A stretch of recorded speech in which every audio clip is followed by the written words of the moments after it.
Hello, everyone. I hope everything is going well with your life. Today is the 22nd of July of 2021. Unbelievable enough from the perception of someone like me who's an Iranian, happens to be, and be well aware of the event that is happening within Iran. Um, Today is the fourth day of the riot in southern Iran, in the area that is called Khuzestan, where there's been a deprivation of water, whereas the people who live there have no water. They have to just literally, they're dying from lack of water. And the government happens to be so indifferent to their guesses and happen just to be answering their riot by firing guns at them, tear gas, and just trying to shut them down and try to suppress the riot. This made me to try to do my part, whatever I can, to try to at least give you a sense what a terrible tragedy is being happening there, and what is a terrible tragedy been happening in Iran over the course of the 40 years in the hands of the United States and its allies. This might sound a very weird scenario to you, but it's a very realistic thing, enough to say, basically enough to speak. Um, we had the Shah of Iran in 1979 who exited the country, and the mullahs Khomeini coming to the power. Now, the Shah of Iran left Iran because of the Carter administration, as well as its allies, the French presidents and the rest of the basically European power, decided that the Shah of Iran, because it was not willing to let the American oil companies to steal the oil of Iran, basically got into a fight with these bullies. They let them go, and they told them they agreed in the agreement that they had in Mexico. They agreed that the Shah of Iran had to exit the country, and they'd have to let go of this major ally that they had created.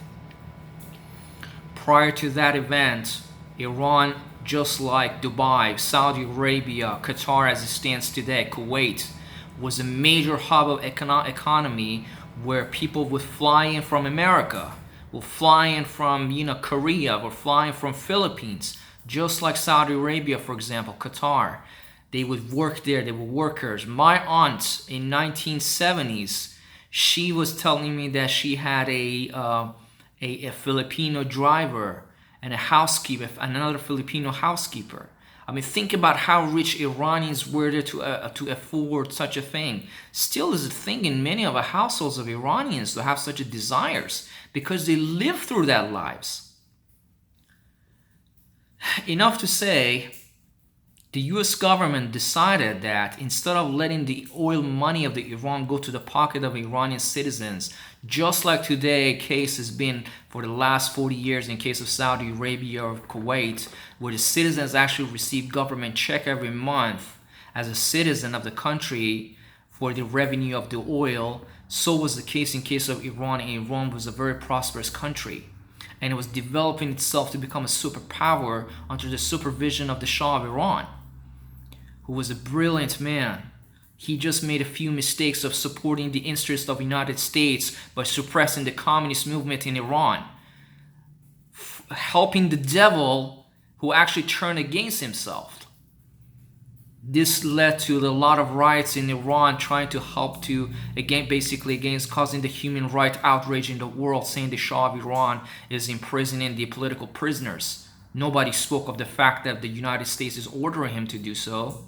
Anyways, so what follows is the series of riots throughout Iran, and the Shah of Iran, who's not willing to kill off all these his fellow Iranian people who are rioting against him because of such a thing. And he, all through the time, he thought the United States, the very person who's behind him, is actually a friend of his, and they're going to support him no matter because of his loyalty to him. But turns out, no, it was all a fucking goddamn conspiracy. They were thinking it through. So when they meet at Mexico, the French president, Carter administration, as well as the only man that stood against everyone was Brzezinski. Everybody else was for the outway of the Shah and the coming of the Ayatollahs to Iran. Anyways, once the Ayatollahs take over the country, it happens that all the oil revenue of the Iran, unlike the time of Shah that has to go to the pocket of the Iranian people, now is going towards financing all kinds of terror and throughout the world, financing all kinds of proxy wars that America wants to do to try to basically portray a fake enemy that it wants throughout the world to justify its military adventures. We saw it very recently, 2001 and 2003. United States went to Afghanistan. The very Osama bin Laden, then again, who actually served America. He was an officer. He was a CIA officer. Osama bin Laden, as a CIA officer, was kicked out and was killed. At least that's what they say. God knows where he might be. But the thing is that they took over the country, went on a military invasion and adventure, and they took over Afghanistan, killing a bunch of people. You never see those footages of the people running away for their lives as the American bombardiers are dropping bombs on the poor people and civilians. You never see that shit. I saw those things at that time I was in Iran. I'll bet to say that I actually used to sleep when I was 4 years old as the bombs that America had made for Iraq, Saddam Hussein, was falling on us.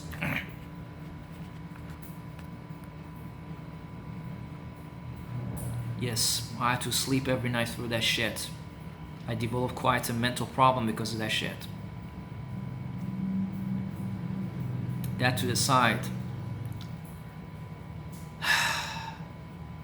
The thing is, nobody was more intelligent than the Persians, and the Americans, they realized, just like the Saudis finance Al-Qaeda and having the oil revenue of the Saudis go also towards that cause, they decided that the oil revenue of the Iranian, basically offshore coast and the oil rigs should also go towards financing all kinds of crazy things to portray Middle East as a rogue place that only needs to be protected and needs to be tamed by the hands of American Navy running around in the Persian Gulf. My brothers and sisters, my goal is just one thing: to enlighten your mind and try to tell you a catastrophe has been happening. And if you're staying silent about this thing, if you're indifferent about this thing, this is not a right time to do so. Imagine yourself being without water. Imagine yourself being without electricity. Are you going to stay basically indifferent? Are you going to stay basically subtle and just be about to do a business and be like, okay, I'm just going to die from lack of water? No, you're not going to do that. These are all out of the lengthy 40 years of economic destruction that United States, through the hands of the mullahs and ayatollahs, who are very intelligent people, but only use their intelligence to destroy the politics, destroy the land of Iran, have been carrying out. They use their intelligence to destroy Iran instead of trying to build it and make it into a superpower, because United States didn't want a competitor in the middle of Middle East. United States always wanted Middle East to be portrayed as a land of crazy nutcases who are running around and they're just, chanting all kinds of crazy things to America. Interestingly enough, it all goes to America. I don't know what it is about this American mania that everyone he chants all kinds of things to America and Israel, of course.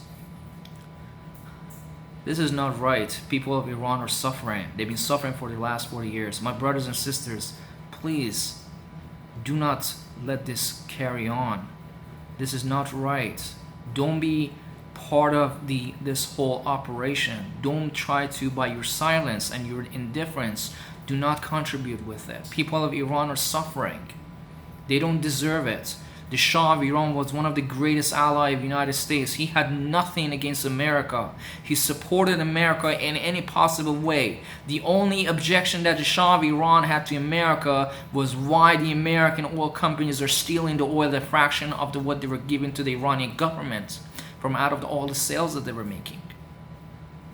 This is what all the trouble started in 1975.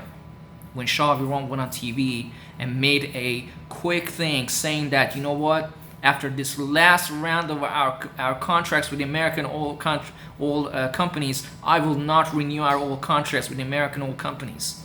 The Americans heard this on TV. They said, we gotta let go of this motherfucker. This guy is not gonna work for us any longer. This is not right. I don't think any of you would be happy this happens to your fellow citizens, your fellow countrymen. This is not right. We don't deserve this. Persians have had a civilization of 5,000 years. Aside from all the contributions we have made to this world, and all the times we've been nothing but contributor.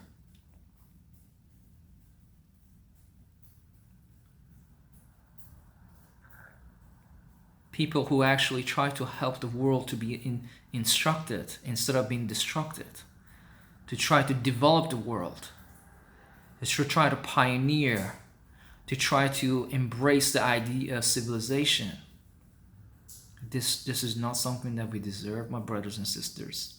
Please stop this vicious satanic cycle where the few on the top are enjoying the destruction of the masses on the bottom. That's all I have to say. Take care.